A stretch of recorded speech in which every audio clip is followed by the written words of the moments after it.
शुक्रगुजारी हो। क्या कोई बता सकता कि ये मसीह यीशु के जो सलीबी कलमात जो हम सीख रहे हैं, ये क्या है? कलमा क्या है? कोई थोड़ा सा बताए। 7 कलमे जो मसीह यीशु ने कहे, ये क्या है? जी, को बता सकते हैं? यस, सुनेगा। ये वो कलमात हैं जो 7 मसीह यीशु ने सलीब पर कहे और मरने के करीब थे, और ये बड़े ही जरूरी है।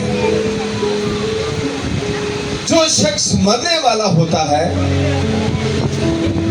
वो ऐसी बातें करता है जो बड़ी जरूरी है। कहा मसीह यीशु जब गए तो उन्होंने 7 जुमले कहे, 7 कलमात कहे। हर एक जुमला, हर एक लफ्ज जो है मोहब्बत से भरा, निजात से भरा और फतह वाला जुमला है। मेरे अज़ीज़ों, ये रस्म नहीं है कुछ। मैं हमेशा कहता हूं 5 कलमे हो चुके हैं, 6ठा कलमा जो है जो मसीह यीशु ने सलीब पर कहा, वो क्या है? सुनिए कि यूहन्ना की इंजील उसका 19वां बाब और उसकी 30 आयत को हम पढ़ते हैं। 19 बाब उसकी 30 आयत। बस जब यीशु ने वो सिरका पिया तो कहा तमाम हुआ। जब मसीह यीशु ने वो सिरका पिया तो कहा तमाम हुआ। यूनानी में जो इसका तर्जमा हुआ, इंग्लिश में उसको कहते हैं it's done, it's perfectly done. सब कुछ तमाम हो चुका है, सब कुछ तमाम हो चुका है। तमाम हुआ क्या है? क्या तमाम हुआ है? मेरे अज़ीज़ों, यूहन्ना की इंजील में हमें नजर आता है कि खुदा खुद मुजस्सम होकर इंसान का जिस्म लेकर, गोश्त लेकर ऐसी ही हालत में जमीन पर आया। और यूहन्ना कहता है ओ देखो खुदा का बर्रा जो इंसानों के गुनाह लिए जाता है, उसके आने का मकसद सिर्फ ये था। हालेलुया। यूहन्ना की इंजील में हमें नजर आ जाता है कि वो देखो खुदा का बर्रा जो जहां के गुनाह उठा लिए जाता है।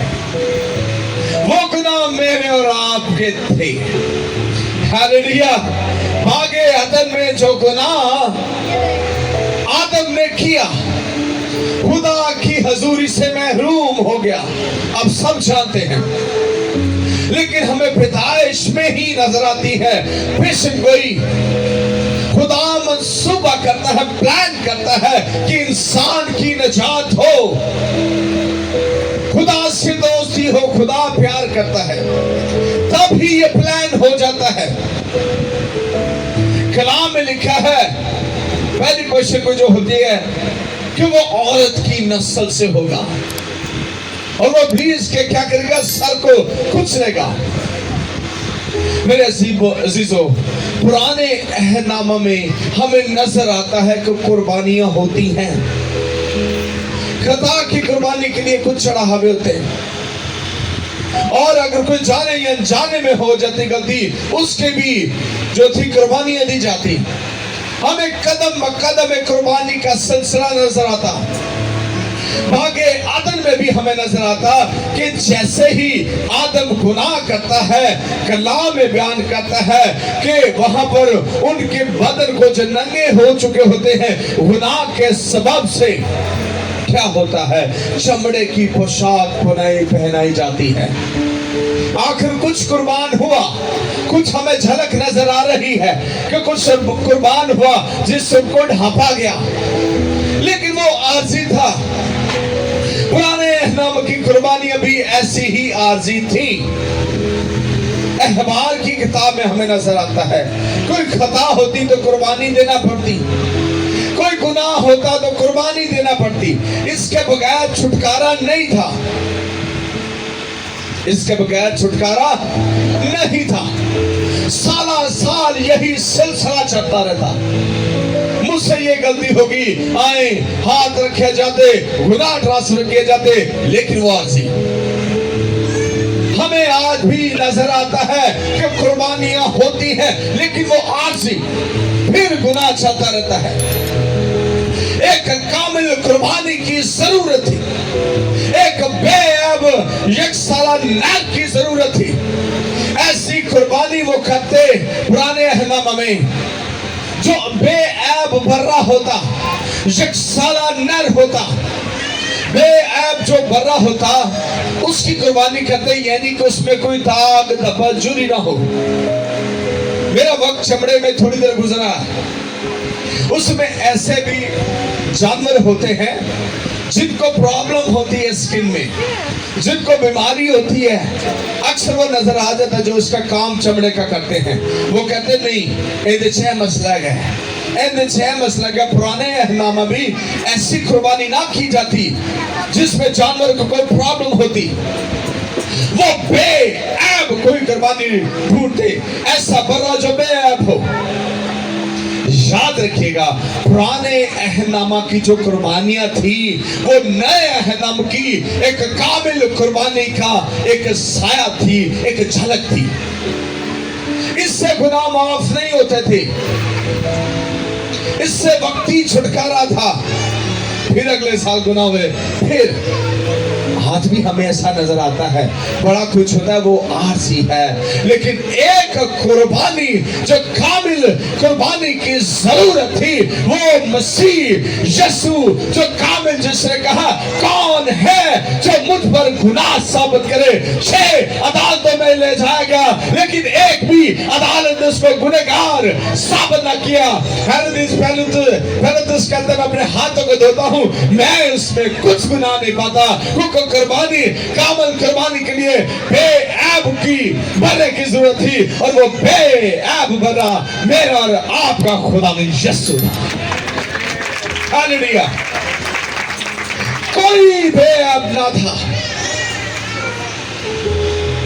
अब्राहम निगाह की जाए कलाम के मुताबिक, वो भी जो कामिल ना था, मूसा भी कामिल न था, दाऊद भी कामिल न था, सब में गुनाह किया, सब उसके जलाल से महरूम हुए, लेकिन एक कुर्बानी जो बेअब बर्रा की थी, वो मसीह यीशु है। उसने अपने आप को पेश किया, और अपने आप को पेश किया, और बाप के मंसूबा को अपनी जिंदगी से पूरा किया, और अपने आप को अपना ही खून लेकर पाक तरीन मकाम तक चला गया, ताकि मेरी और आपकी निजात का सबब बने। और इसलिए उसने कहा कि आदम सारी कीमत पेश कर दी गई है।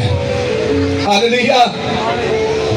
उसने अपना ही खून लेकर, इब्रानियों 9:12 अगर पढ़े भाई शबाज से मैं रिक्वेस्ट करता हूँ, इब्रानियों 9:12। Hallelujah, hallelujah. हम टाइम को भी थोड़ा सा देखते हैं। इब्रानियों 9:12 अगर निकाला है 14 सॉरी 12 से पढ़े। और बकरों, जी सुनिएगा, 9:12 यस।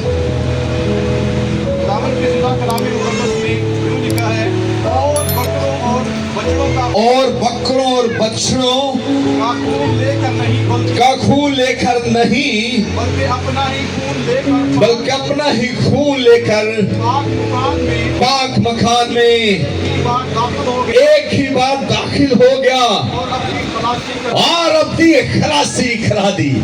हालेलुया। गुड फ्राइडे जो है वो रोने धोने का दिन नहीं है, ओ मैं तो समझा ये डांस करने का दिन है, चाय करने का दिन है। मेरी और आपकी खलासी निजात खुदा में यीशु मसीह ने हमें दिला दी है, हमारा अपनी खलासी और छुटकारा हो चुका है। हालेलुया। मेरे अजीजों, आपकी निजात का दिन है आज का दिन। हालेलुया। अगर हम ये ईमान नहीं रखते तो हर साल असी भी लगे रवांगे कुर्बानियां करने, मेरी भी छटकारा हो जाए। हालेलुया। कौन कौन ईमान रखता है मेरे यीशु ने मेरे लिए अपनी जान दे दी है, किसने कीमत पेश कर दी है। हालेलुया। मेरे अजीजों, उसने नजात दे दी है हमें, उसने कीमत पेश कर दी है। कोई इस लायक ना था, उसने अपनी जान को दिया ताकि मैं और आप कसरत की जिंदगी पाएं, ना कि हर साल फिर से कुर्बानियां देते फिरें। हालेलुया। सुनिएगा, अगर हम मसीह यीशु पर ईमान नहीं लाते प्रॉपर तरीके से, सो मेरे अजीजों, ये जो नजात उसने दस्तयाब की है, पेश की है, अगर आप पूरे तौर से ईमान नहीं लाते हैं, तो मेरे अजीजों, उस बड़ी जो कुर्बानी, जो कीमत पेश कर दी है, वो आप उसको अगर हासिल नहीं करेंगे तो आप पीछे हैं। हालेलुया। यीशु मसीह ने जब कहा कि तमाम हुआ, उसने कहा शरीयत के तमाम तकाजे पूरे हो गए हैं। वो दस्तावेज जो मेरे आप के लिए तैयार करता थी, उसने अपने ऊपर ले लिया। हालेलुया। और अब मसीह खुदावंद की रास्तबाजी हम पहने हुए हैं। जब हम ईमान रखते हैं उस पर, तो हमारा अपना कुछ भी नहीं है, उसने कीमत से हमें खरीद लिया और अब हम उसके बेटे और बेटियां हैं। अब हम पर इब्लीस का क्या नहीं, बल्कि खुदावंद क्या है, और हम खुदावंद की हुजूर में। आमीन। वो जो अपने जामे धोते हैं, क्योंकि जिंदगी के दरख्त के पास आने का इख्तियार पाएंगे और उन दरवाजों से शहर में दाखिल होंगे, मगर कुत्ते और जादूगर और हरामकार और खूनी और बुत परस्त और झूठी बात का हर एक पसंद करने वाला और घड़ने वाला बाहर रहेगा। आमीन। हालेलुया। सो मेरे अजीजों, जो दूरी बागयादन से हुई, जिंदगी के दरख्त में हम उसके पास जाएंगे। हालेलुया। क्योंकि हमारी कीमत पेश कर दी है और उसने तमाम कर दिया है। जो फतह याबी का नारा है, उसने कहा सब तमाम हुआ। अब हम बरी हैं तमाम तरह के गुनाहों से, लेकिन गुनाह को आप अपनी जिंदगी में दोबारा मौका नहीं दें, बल्कि खुदावंद के हुजूर में भरते जाए। खुदावंद आपके इस कलमे के वसीले से कसरत से बरकत दे।